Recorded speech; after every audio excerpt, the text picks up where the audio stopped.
"You're nothing but the pet minder," my mother scoffed after I shelled out $18,250 for their Paris getaway. "Pack your bags," I shot back, firing off the eviction notice and swapping out the locks.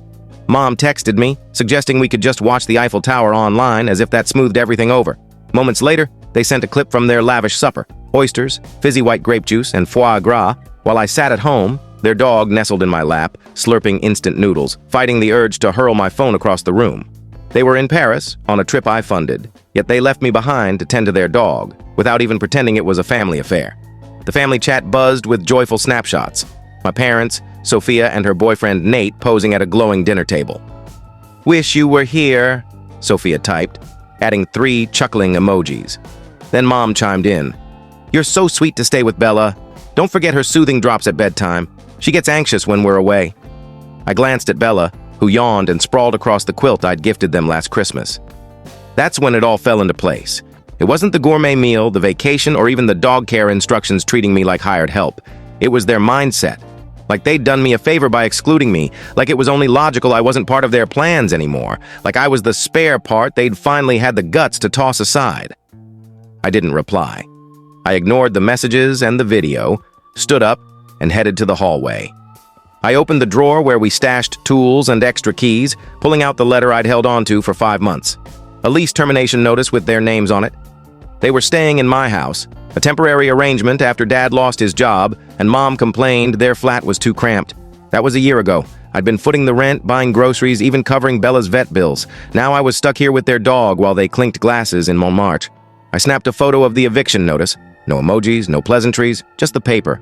I typed, "Hope Paris is worth it," and hit send.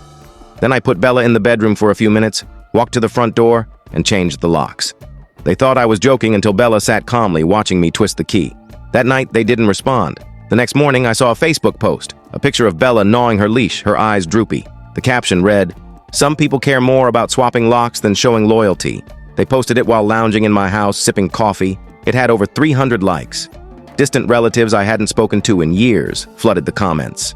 Aunt Clara wrote, "That boy's always been heartless." Cousin Max said, "Who boots their parents over a vacation? What kind of beast does that?" Uncle Brent added, "True family doesn't act this way. He'll end up alone." Then Mom commented, "We forgive him as we always do." I read it 3 times, then started laughing.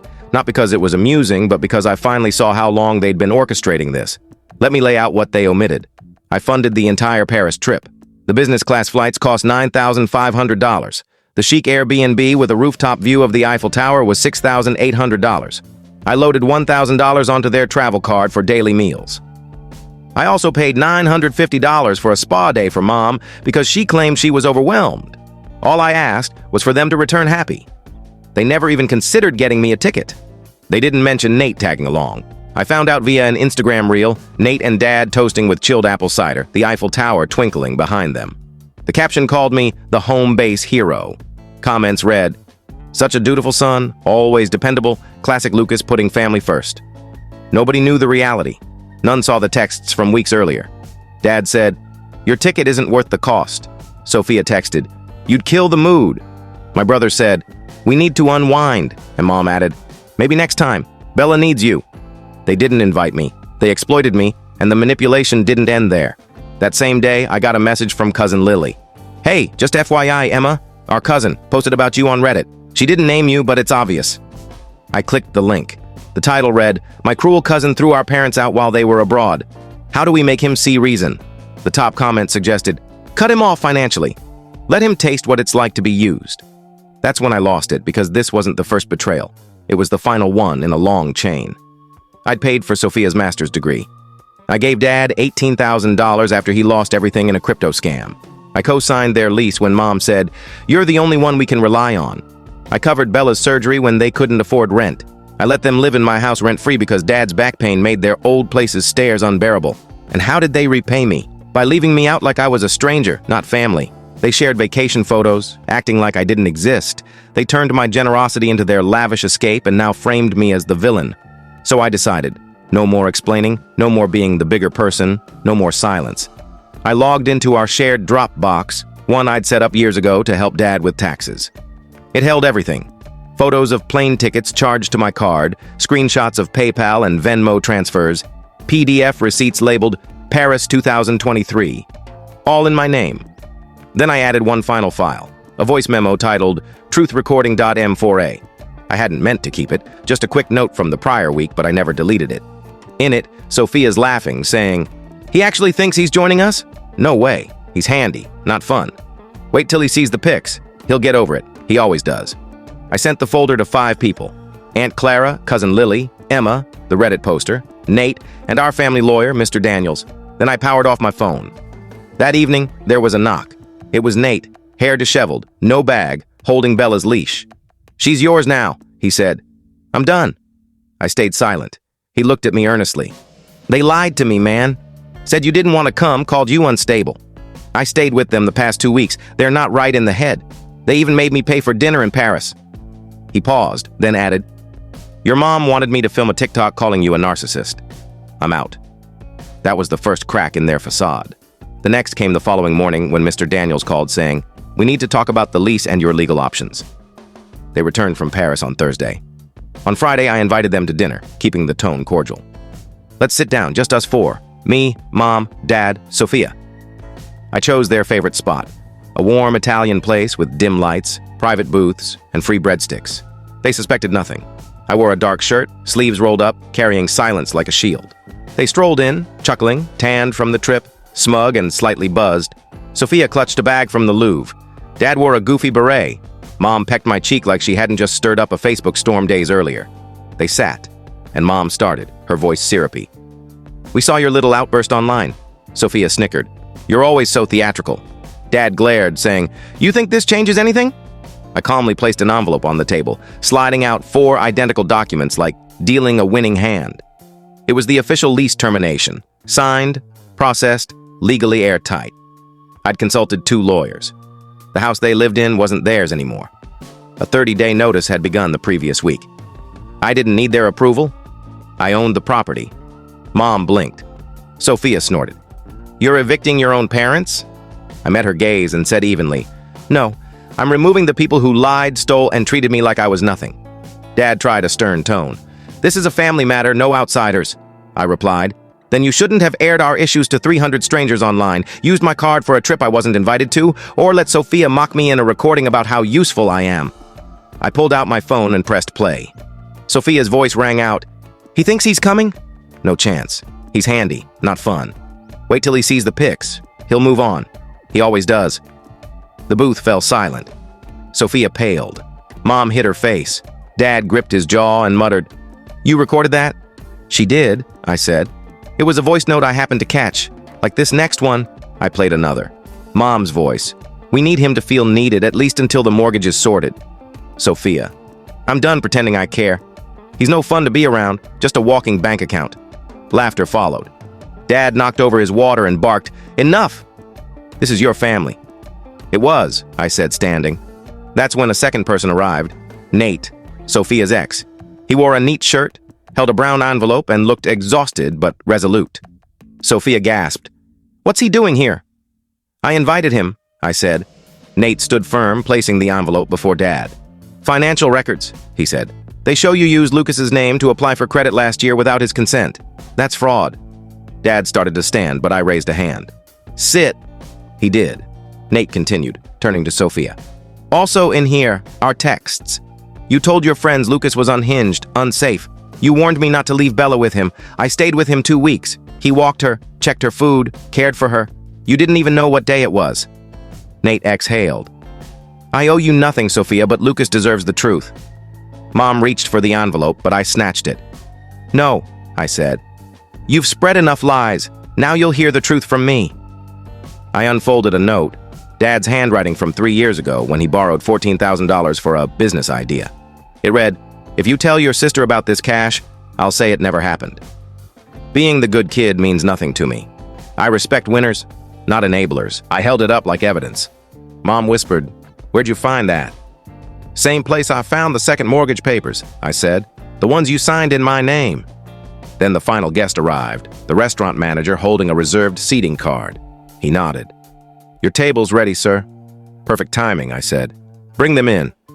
4 people entered, 2 from my legal team, 1 from the property management firm, and a tall, silver-haired man, Grandpa. Dad went white. Grandpa didn't sit. He looked at Dad and said, "Your son's worth 10 of you.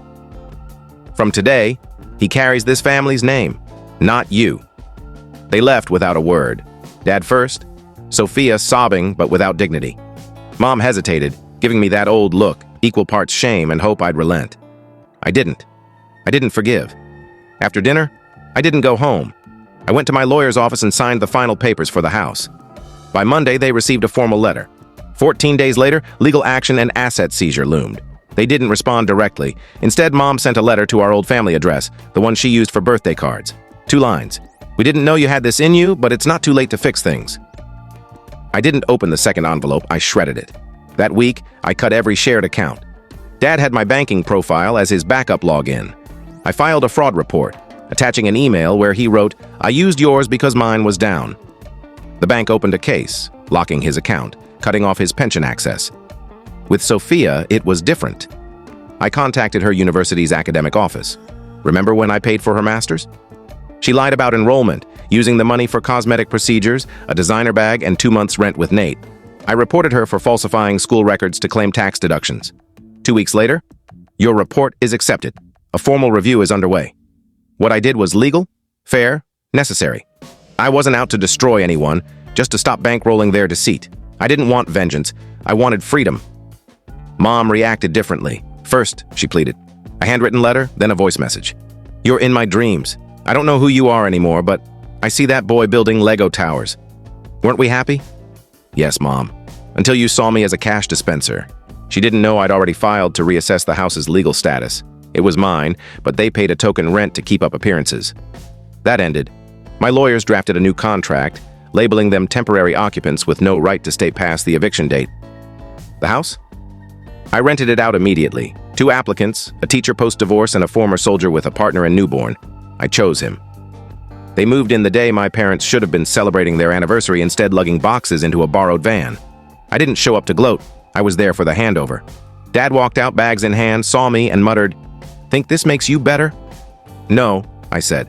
"It makes me free." Hurting them wasn't the aim, just protecting myself. Mom stood nearby, clutching a framed photo of me as a kid with our old dog, smiling. "You're not the same," she murmured. "That's what hurts." "No," I replied. "What's sad is realizing you were never who you pretended to be." I didn't yell or cry. I signed the papers, handed over the keys, and kept Bella, not out of pity, but because she was the only one who lit up when I walked in. I got her a new vet, a proper bed, and on our first park stroll, a woman with coffee saw us and smiled. "She adores you," she said. "It's clear." I smiled back, unashamed for the first time in years. The day they left, a light drizzle fell, not a storm, just the cold, soaking kind that ruins cardboard. It suited the moment. I stood under the porch as they loaded a borrowed truck. No waves, no glances back. It was the quietest victory of my life, but it didn't feel like winning. It felt like lancing a wound that had festered too long.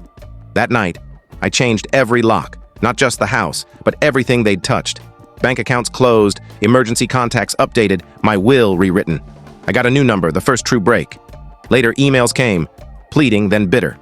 "Mom, I can't believe you erased Sophia like this. Congrats on breaking the family." "Dad, you'll come begging one day, see who helps you then." I never replied, but I wrote one message.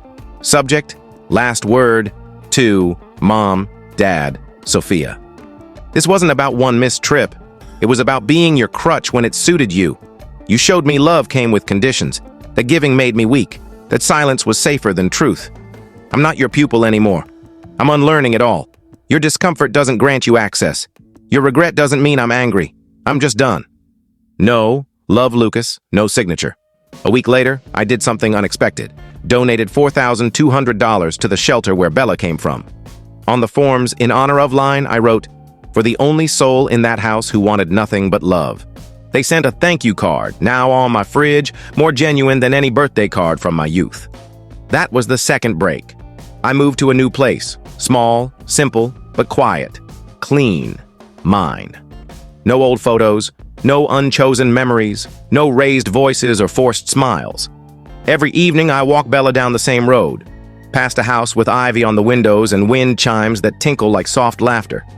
One night, a neighbor waved. "Saw the last folks move out?" They always seem tense. You look lighter? I didn't share the saga, just nodded. She was right. I'm lighter. Not because they're gone, but because I stopped clinging to hope they'd change. Months passed. One afternoon, walking by a strip mall, I saw a sign in a shop window. Weekend help wanted. Must be trustworthy, reliable, detail-oriented. It was a small print shop, nothing grand, but the smell of paper and ink reminded me of the library I escaped to as a kid. I asked about the job. The owner, a gentle woman in her 60s with a bird tattoo on her wrist, scanned my resume. You're overqualified. Sure this is for you? Yes, I said.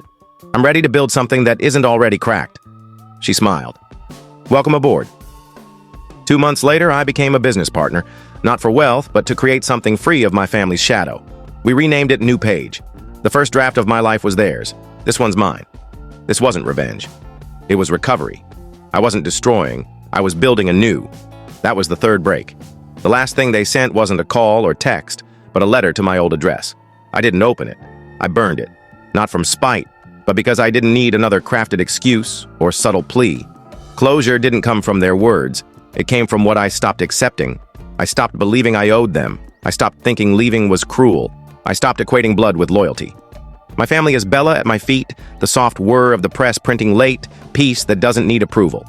If they pass my shop, they'll see the sign, black letters on white wood, New Page, and below, in smaller print, no refunds, no returns. That was the final break, and I didn't feel hollow. I felt complete. So, what are your thoughts on this story?